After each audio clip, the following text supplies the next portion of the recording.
একটা কথা সব সময় মাথায় রাখবেন, অতীতের গুনাহ নিয়ে কখনোই কাউকে খোঁটা দিবেন না। নবীজি নিষেধ করেছেন, তোমরা কাউকে অতীতের কোনো গুনাহ নিয়ে কাউকে তোমরা খোঁটা দিও না। সমাজের মধ্যে অহরহ দেখা যায় একজন ভাই আগে নেশা করতেন, খারাপ কাজ করতেন, কিন্তু এখন ভালো হয়ে গিয়েছে, এখন নম্র হয়ে গিয়েছে, নামাজি হয়ে গিয়েছে। কিন্তু আমাদের সমাজে এমন মানুষগুলো আছে যারা ওই মানুষটাকে তার গুনাহ নিয়ে খোঁটা দেয়, মানুষের সামনে তাকে ছোট করে।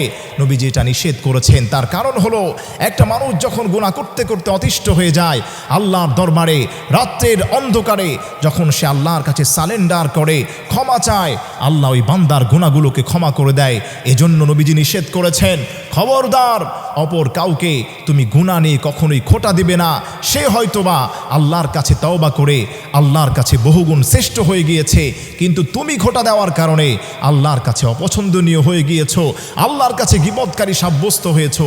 আল্লাহ তোমার আমল নামায় সবের জায়গায় গুনাহ দিয়ে ভরে দিবেন। এজন্য খবরদার, আমরা এর থেকে বেঁচে থাকার চেষ্টা করব।